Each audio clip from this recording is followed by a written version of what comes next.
ध्यायेत् परामम्बिकाम् ओम प्रकृत्यै नमः विकृत्यै नमः विद्यायै नमः सर्वभूतहितप्रदायै नमः श्रद्धायै नमः विभूत्यै नमः परमात्मिकायै नमः वाचे नमः पद्मायै नमः पद्मालयाय नमः शुचये नमः स्वाहायै नमः स्वदायै नमः सुधायै नमः धन्यायै नमः हिरण्मये नमः लक्ष्मी नमः नित्यपुष्टाय नमः विभावर्ये नमः आदित्ये नमः दित्ये नमः दीप्ताय नमः वसुधाय नमः वसुधारिण्ये नमः कान्ताय नमः कामाक्षे नमः क्रोधसंभवाय नमः अनुग्रहदाय नमः बुद्धे नमः अनघाय नमः परिवल्लभाय नमः अशोकाय नमः अमृताय नमः लोकशोकविनाशिन्ये नमः धर्मनिलयाय नमः करुणाय नमः लोकमात्रे नमः पद्मप्रियाय नमः पद्ममुख्ये नमः पद्मनाभप्रियाय नमः रमाय नमः पद्ममालाधराय नमः पद्मिन्ये नमः पुण्यगन्धाय नमः सुप्रसन्नाय नमः प्रसादाभिमुख्ये नमः प्रभाये नमः चन्द्राय नमः चन्द्रसहोदर्ये नमः चतुर्भुजाय नमः चन्द्ररूपाय नमः इन्दिराय नमः इन्दुशीतलाय नमः आह्लादजनन्ये नमः विश्वजन्मन्ये नमः तुष्ट्ये नमः दारिद्र्यनाशिन्ये नमः रीतपुष्करिण्ये नमः शान्ताय नमः शुक्लमाल्याम्बराय नमः श्रिये नमः भास्कर्ये नमः बिल्वनिलयाय नमः वरारोहाय नमः यशस्विन्ये नमः वसुन्धराय नमः उदरांगाय नमः हरिण्ये नमः हेममालिन्ये नमः धनधान्यकर्ये नमः सिद्ध्ये नमः स्त्रैण्यसौम्याय नमः शुभप्रदाय नमः नरपमेश्वरतनन्दाय नमः हिरण्यप्राकाराय नमः समुद्रतनयाय नमः जयाय नमः मंगलाय नमः विष्णुवक्षस्थलिताय नमः विष्णुपत्न्ये नमः प्रसन्नाक्षे नमः नारायणसमाश्रिताय नमः दारिद्र्यध्वंसिन्ये नमः देव्ये नमः सर्वोपद्रवनिवारिण्ये नमः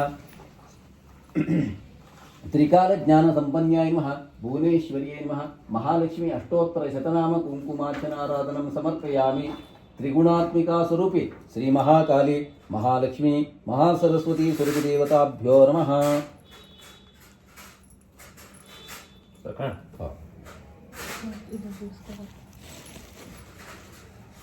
इतो ಕೊಡ್ರಿ वनस्पतिरसोत्पन्नो गन्धाद्योधूपो उत्तमः आग्रेय सर्वदेवानां धूपोऽयं प्रतिगृह्यतां धूपमाग्रापयामि दशाङ्गुलं धूपं सुगन्धं च समनहरं कपिलाग्रतसंयुक्तं धूपोऽयं प्रतिगृह्यतां धूपमाग्रापयामि साक्षात् प्रत्यक्षदीपं दर्शयामि दीपವನ್ನು ನೋಡಿ ನಮಸ್ಕಾರ ಮಾಡ್ಕೊಳ್ಳಿ।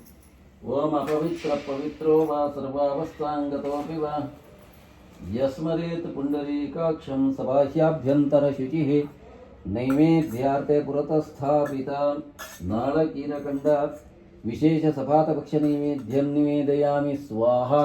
प्राणाय स्वं अपानाय स्वं यानाय स्वं उदानाय स्वं सर्वे समानाय स्व परब्रह्मणे नमः। कृपया प्रतिगृह्यतां कामधेनो स्मरामि तेन मुद्रां प्रदर्श्यामि। आवाहित श्री सत्यनारायण स्वामी देवताभ्यो नमः। समर्पित नैवेद्यं विसर्जयामि पुनराचमनीयं समर्पयामि हस्तप्रक्षालनं समर्पयामि मुखप्रक्षालनं समर्पयामि कण्डूषं समर्पयामि मुखशुद्ध्यर्थं ताम्बूलं निवेदयामि अखिल पुण्यफलप्राप्त्यर्थं मङ्गलनीराजनं च करिष्ये।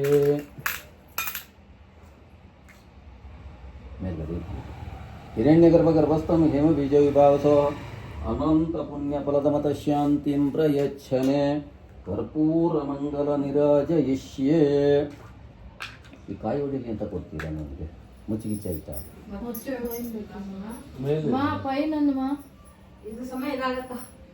ಕಷ್ಟ ಆಗುತ್ತದೆ ಎಲ್ಲೆಲ್ಲೋ ಹೊಡಿತದೆ ಮಚ್ಚಿದೆ ಹೌದಾ ವಿಶ್ವತ ಚಕ್ಷುರುತ ವಿಶ್ವತೋ ಮುಖ ವಿಶ್ವರೋ ಹಸ್ತೌತ ವಿಶ್ವರ ಸ್ವಾತ್ ಸಂಬಾಹುಭ್ಯಾಂ ನಮತೆ ಸಂಪತತ್ರೈರ್ಧ್ಯಾವಾ ಪೃಥಿವೀಜನಯಂ ದೇವೈಕಃ ಧ್ರುವಂತೆ ರಾಜಾ ವರುಣೋ ಧ್ರುವಂ ದೇವೋ ಬೃಹಸ್ಪತಿಃ ಧ್ರುವಂತ್ರ ಇಂದ್ರಶ್ಚಾಗ್ನಿಶ್ಚ ರಾಷ್ಟ್ರಂ ಧಾರಯತಾಂ ಧ್ರುವಂ ಮಂಗಲನಿರಾಜನಂ ದರ್ಶಯಾಮಿ पुनराचमनीयं समर्पयामि नानाविधानि परिमलपुष्पाक्षतानि समर्पयामि देवतारक्षां शिरसा मनसा गृह्णामि।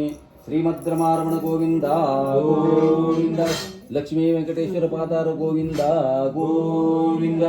हर नमः पार्वती पतये हर हर महादेव। कितने का ओम तद्विष्णो परमं पदगु सदा पश्यन्ति सूरयः दिवीव चक्षुरा ततं तद्विप्रा असो विपन्यवो जाग्रवागु सस्समिन्दते विष्णोर्यत् परमं पदं ಗೌರಿ ಮಿಮಾಯಿ ಸಲೀಲಾನಿ ತಕ್ಷತ್ ಏಕಪದಿ ದ್ವಿಪದಿ ಸಾ ಚತುಷ್ಪದಿ ಅಷ್ಟಾಪದಿ ನವಪದಿ ಬಭೂಷಿ ಸಹಸ್ರ ಅಕ್ಷರ ಪರಮೇ ವ್ಯೋವನ್. ಶ್ರೀ ಸತ್ಯನಾರಾಯಣ ಸ್ವಾಮಿನೇ ನಮಃ. ಮಂತ್ರ ಪುಷ್ಪಾಂಜಲಿಂ ಸಮರ್ಪಯಾಮಿ. ಪ್ರದಕ್ಷಿಣ ನಮಸ್ಕಾರಾರ್ಥೆ ಅಕ್ಷತಾಂ ಸಮರ್ಪಯಾಮಿ. ಹಿರಣ್ಯಗರ್ಭ ಗರ್ಭಸ್ಥಂ ಹೇಮ ಬೀಜ ವಿಪಾವಸೋ ಅನಂತ ಪುಣ್ಯ ಫಲದಮತ ಶಾಂತಿಂ ಪ್ರಯಚ್ಛ ಮೇ. ಹಿರಣ್ಯಗರ್ಭಾಯ ನಮಃ. ಬಲಿಹರಣಂ ವಿಸರ್ಜಯಾಮಿ. ಮೇಲ್ಗಡೆ ಇಟ್ಟು ಬಲಿಹರಣಂ ವಿಸರ್ಜಯಾಮಿ. ಬನ್ನಿ.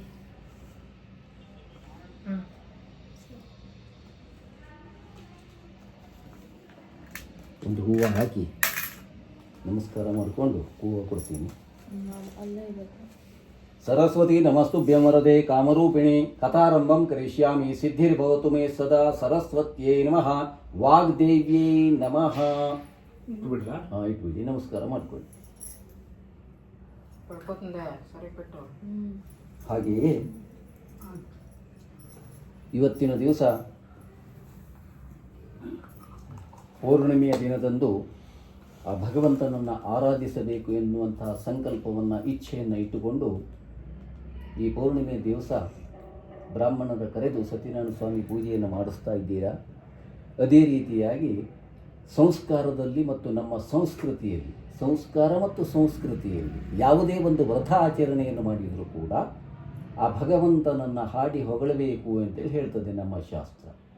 ಯಾಕೆ ಹಾಡಿ ಹೊಗಳಬೇಕು? ಯಾವುದೇ ಒಂದು ವ್ಯಕ್ತಿಗೆ ಅವನನ್ನು ಹೊಗಳಿದ್ರೆ ಖುಷಿಯಾಗ್ತದೆ ಅಥವಾ ತೆಗಳಿದ್ರೆ ಖುಷಿಯಾಗ್ತದೆ? ಹೊಗಳಿದ್ರೆ ಮಾತ್ರ ಅವನು ಸಮಾಧಾನಿಯಾಗಿರ್ತಾನೆ. ಭಗವಂತನೂ ಕೂಡ ಅಷ್ಟೇ. ಇಷ್ಟೆಲ್ಲ ಮಂತ್ರಗಳು ಬರೆದಿರೋದು, ಶಾಸ್ತ್ರಗಳನ್ನು ಬರೆದಿರೋದು, ಪುರಾಣಗಳನ್ನು ಬರೆದಿರೋದು, ಇದೆಲ್ಲ ಅವನ ಶಾಂತಿಗೋಸ್ಕರ, ಅವನ ಸಮಾಧಾನಕ್ಕೋಸ್ಕರ, ಬೇರೆ ಯಾವುದಕ್ಕೂ ಅಲ್ಲ. ಹಾಗೆಯೇ ಒಂದು ವ್ರತವನ್ನು ಆಚರಣೆ ಮಾಡಿದರೆ, ಒಂದು ಸತ್ಯನಾರಾಯಣ ಸ್ವಾಮಿ ಪೂಜೆಯನ್ನು ಮಾಡಿದರೆ ಸಂಜೆಯಲ್ಲಿ ಮಾಡಬೇಕು ಅಂತ ಹೇಳ್ತದೆ. ಆಗ ಸಂಜೆ ವ್ರತವನ್ನು ಆಚರಿಸಿ ರಾತ್ರಿಯೆಲ್ಲ ಜಾಗರಣೆ ಇದ್ದು ರಾತ್ರಿ ಇಡೀ ಅವನನ್ನು ಹಾಡಿ ಹೊಗಳಿ ಕೀರ್ತನ, ಸಂಕೀರ್ತನ, ಗಾಯನ, ನೃತ್ಯ, ಇಂಥ ವಾದ್ಯ ಇಂಥದ್ದೆಲ್ಲವನ್ನು ಮಾಡಿ ಅವನನ್ನು ತೃಪ್ತಿಪಡಿಸಬೇಕಂತೆ. ಹಾಗೆ ಮಾರನೇ ದಿವಸದಲ್ಲಿ ಪುನಃ ಪೂಜೆ ಮಾಡಿ ನೆಂಟರಿಷ್ಟರಿಗೆ ಉಣಬಡಿಸತಕ್ಕದ್ದು. ಇಲ್ಲಿ ಸತ್ಯನಾರಾಯಣ ಪೂಜೆ ನಡೀತಾ ಇರ್ತದೆ, ಕೆಳಗಡೆ ಊಟ ಆಗ್ತಿರೋದಲ್ಲ. ಮಾರನೇ ದಿವಸ ಆಗ ಒಂದು ವ್ರತ ಸಮಾಪ್ತಿಯಾಗ್ತದೆ. ಆಗ ಭಗವಂತರ ತೃಪ್ತನಾಗ್ತಾನೆ ಅಂತ ಹೇಳ್ತೀವಿ. ಈಗಿನ ಕಾಲದಲ್ಲಿ ಏನಾಗಿದೆ ಅಂತಂದರೆ, ಇಂತಿಷ್ಟು ಗಂಟೆಗೆ ಮುಗಿಬೇಕು ಸ್ವಾಮಿ, ನಮಗೆ ಆಫೀಸಿಗೆ ಹೋಗಬೇಕು ಅಥವಾ ಇನ್ನೆಲ್ಲೋ ಹೋಗಬೇಕು, ಅದಲ್ಲ. ಒಂದು ವ್ರತಾಚರಣೆ ಅಂತಾದರೆ ನಮ್ಮಲ್ಲಿ ಪದ್ಧತಿಗಳು ಹೇಗೆ ಕೇಳಿದ್ರೆ, ನೀವು ಇವತ್ತು ಕಾದ ಹಾಗೆ ಬ್ರಾಹ್ಮಣ ಎಷ್ಟೊತ್ತಿಗೆ ಬರ್ತಾನೆ, ಪುರೋಹಿತ ಎಷ್ಟೊತ್ತಿಗೆ ಬರ್ತಾನೆ ಅಂತೇಳಿ ಕಾಯ್ತೀವಿ. ಇಲ್ಲಿ ಯಜಮಾನ ಸ್ನಾನ ಮಾಡ್ಕೊಂಡು ಎಷ್ಟೊತ್ತಿಗೆ ಬರ್ತಾನೆ ನಾವು ಕಾಯಬೇಕು. ಈಗ ನೀವು ಹಾಗೆ ಮಾಡಿಲ್ಲ, ಪ್ರಶ್ನೆಗೆ ಈ ಒಂದು ಗೃಹ ಪ್ರವೇಶಕ್ಕೆ ಹೋಗ್ತೀವಿ ನಾವು.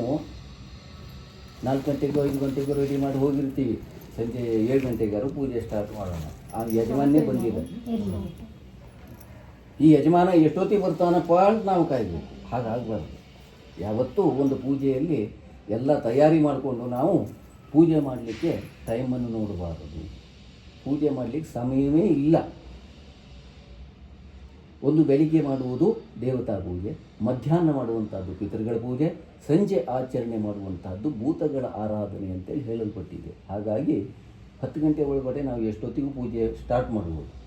ಅದೇ ಮುಗಿಯೋದಕ್ಕೆ ಸಮಯವೇ ಇಲ್ಲ. ಎಷ್ಟೊತ್ತಿಗೆ ಮುಗೀತದೆ ಸ್ವಾಮಿ?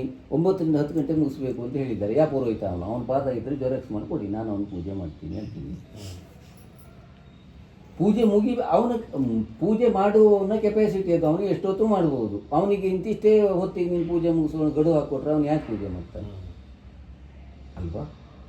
ಹಾಗಾಗಿ ಮೊದಲನೆಯದಾಗಿ ನೀವು ನಿರ್ವಿಘ್ನ ಮಹಾಗಣಪತಿಯನ್ನು ಪೂಜೆಯನ್ನು ಮಾಡಿದಿರಿ.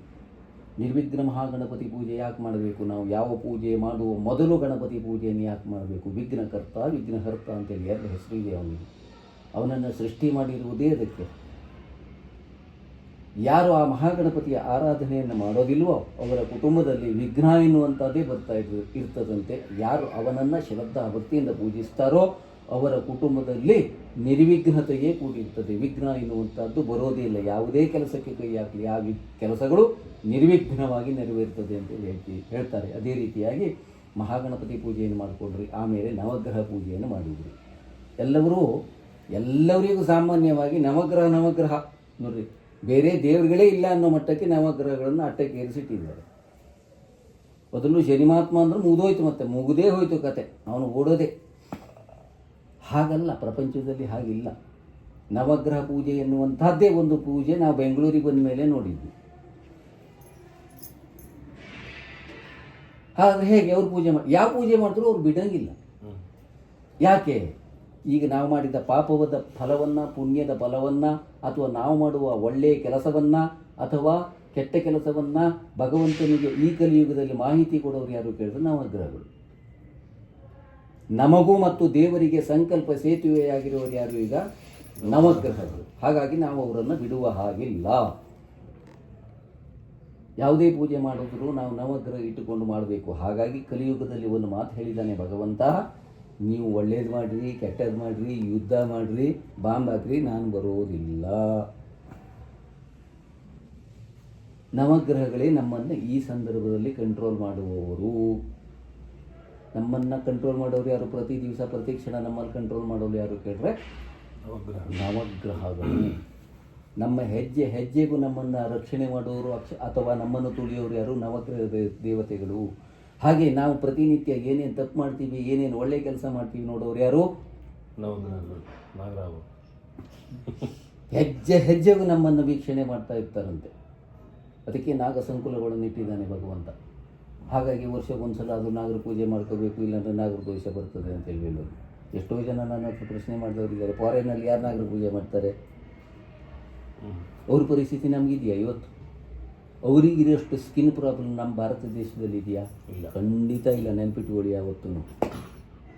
ಈ ನಿನ್ನೆ ಒಬ್ಬನು ದುಬೈದಲ್ಲಿ ನಿಂತ್ಕೊಂಡು ಹೇಳಿದ್ದಾನೆ, ಭಾರತದಲ್ಲಿ ಹುಟ್ಟಿದ್ದು ನನ್ನ ಪೂರ್ವಜನ್ಮದ ಪುಣ್ಯ ಅಂತೇಳಿ. ಈಗ ಅರ್ಥ ಆಗಬೇಕು ಇವರಿಗೆ ಭಾರತ ದೇಶ ಎಷ್ಟು ಸನಾತನವಾದದ್ದು, ಇಲ್ಲಿ ಸಂಸ್ಕಾರ, ಇಲ್ಲಿ ಸಂಸ್ಕೃತಿ ಎನ್ನುವಂಥದ್ದು ಎಷ್ಟು ಅತಿ ಮುಖ್ಯವಾದದ್ದು.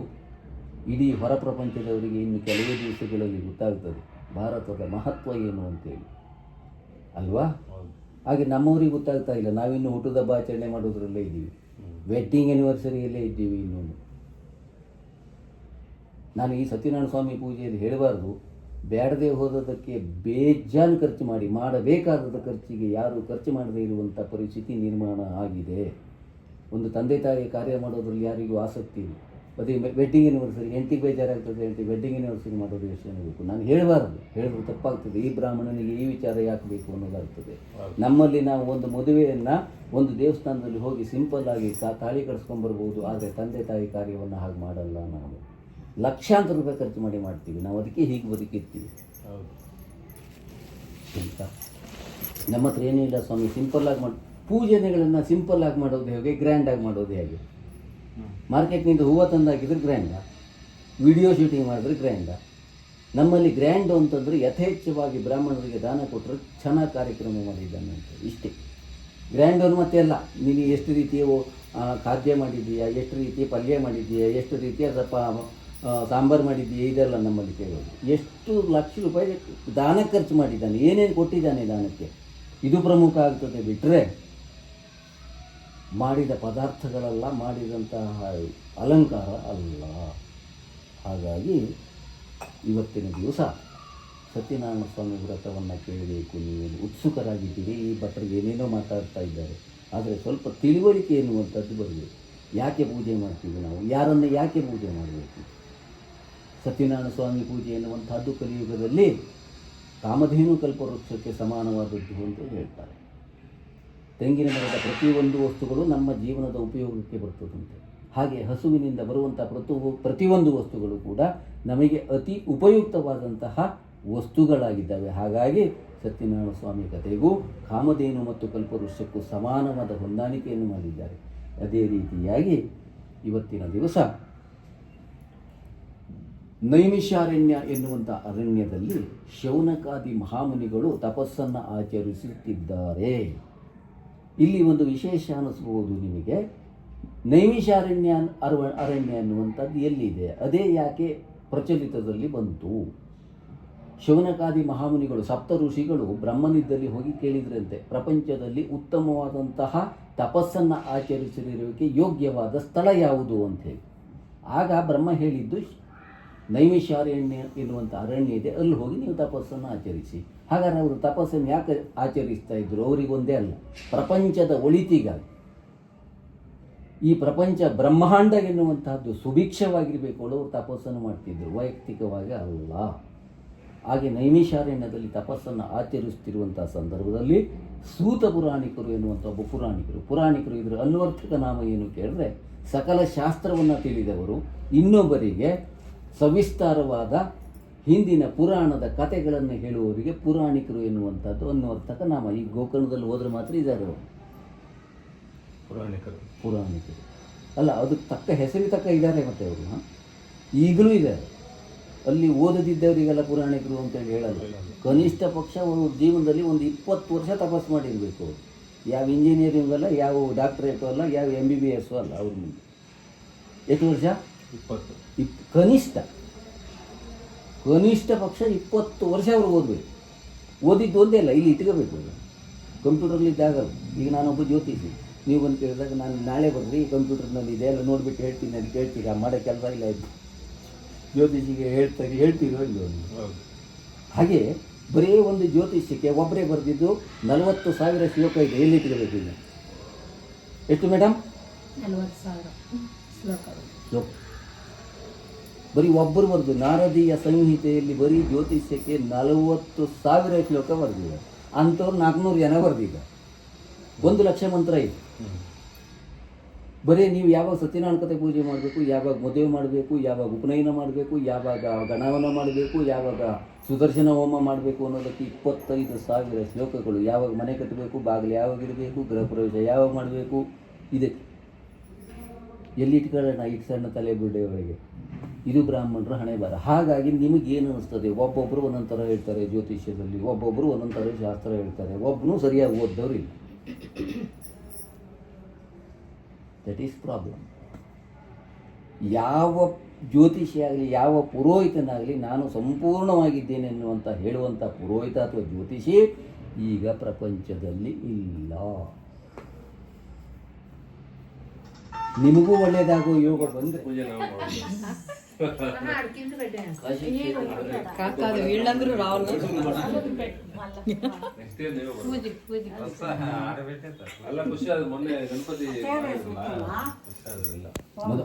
ಎಲ್ಲರೂ ಖುಷಿ. ಅದಕ್ಕೆ ನಾನು ನಾಗರಾಜ್ ಹೇಳಿದ್ದೆ, ಅವರೇನು ಫಿಕ್ಸ್ ಅಂತ ಹೇಳಿದ್ದೀನಿ.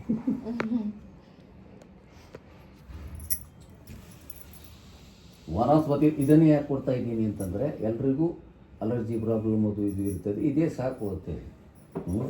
ವನಸ್ಪತಿ ರಸೋತ್ಪನ್ನೋಪೋತ್ತಮಾಗ್ರಯಸ್ವರ್ವದೇವಾನಾಂ ಧೂಪೋಯಂ ಪ್ರತಿಗೃಹ್ಯತಾಂ ಧೂಪಮಾಗ್ರಾಪಯಾಮಿ ನೈವೇದ್ಯಾರ್ಥ ಪುರತಸ್ಥಾಪಿತ ನಾಳಕೀರ ಕಂಡಕದಲಿ ಪಕ್ವ ನೈವೇದ್ಯಂ ನಿವೇದಯಾಮಿ ಸ್ವಾಹ ಪ್ರಾಣಾಪಾನವ್ಯಾನ ಉದಾನ ಸಮಾನ ಕೃಪಯಾ ಪ್ರತಿಗೃಹ್ಯತಾಂ ಕಾಮಧೇನೋ ಸ್ಮರಾಮಿ ಧೇನೋದ್ರಾಂ ಪ್ರದರ್ಶ್ಯಾಂ ಸಮರ್ಪಿತ ನೈವೇದ್ಯಂ ವಿಸರ್ಜಯಾಮಿ ಮಂಗಲ ನಿರಾಜನಂಚ ಕರಿಷ್ಯೇ.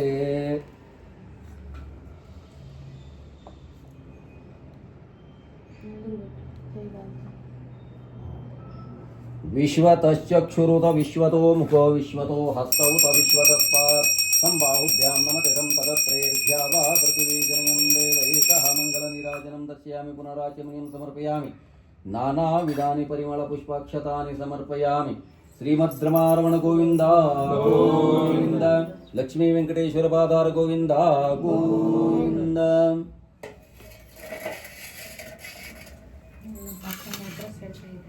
ಹಾಗೆ 5ನೇ ಅಧ್ಯಾಯದಲ್ಲಿ ವಿಶೇಷವಾಗಿ ಮನುಷ್ಯ ಯಾವುದೇ ಒಂದು ವ್ರತ ಆಚರಣೆ ಮಾಡಿದರೂ ಕೂಡ ಪ್ರಸಾದವನ್ನು ಯಾಕೆ ಭಕ್ಷಣೆ ಮಾಡಬೇಕು, ತೀರ್ಥವನ್ನು ಯಾಕೆ ಸೇವನೆ ಮಾಡಬೇಕು, ಪ್ರಸಾದವನ್ನು ಸ್ವೀಕಾರ ಮಾಡುವ ಪದ್ಧತಿ ಹೇಗಿರುತ್ತದೆ ಎನ್ನುವುದರ ಬಗ್ಗೆ 5ನೇ ಕಥೆಯನ್ನು ಮಾಡಿದ್ದಾರೆ. ಈ ಸತ್ಯನಾರಾಯಣ ವ್ರತ ಮತ್ತು ಈ ಕಥೆಗಳನ್ನೆಲ್ಲ ಯಾಕೆ ಮಾಡಿದ್ದಾರೆ ಅಂತಂದರೆ, ಬ್ರಾಹ್ಮಣರು ಬಿಟ್ಟರೆ ಬೇರೆ ಯಾರು ಶಾಸ್ತ್ರಗಳನ್ನು ಓದಲ್ಲ ಅಥವಾ ಕೆಲವೊಂದು ನಿಯಮಗಳನ್ನು ತಿಳ್ಕೊಳ್ಳಲ್ಲ. ಈ ಸತ್ಯನಾರಾಯಣ ಸ್ವಾಮಿ ವ್ರತದ ಮಾಡುವ ಮುಖೇನವಾಗಿ ಆದರೂ ಸ್ವಲ್ಪ ಶಾಸ್ತ್ರವನ್ನು ತಿಳ್ಕೊಳ್ಳಿ, ಕೆಲವೊಂದು ಆಚರಣೆಯನ್ನು ತಿಳ್ಕೊಳ್ಳಿ ಅಂತೇಳಿ ಇದನ್ನು ಕಥೆಯನ್ನೆಲ್ಲ ಮಾಡಿದರು. ಹಾಗೆ 5ನೇ ಅಧ್ಯಾಯದಲ್ಲಿ ಚಂದ್ರಕೇತು ಎನ್ನುವಂಥ ಮಹಾರಾಜ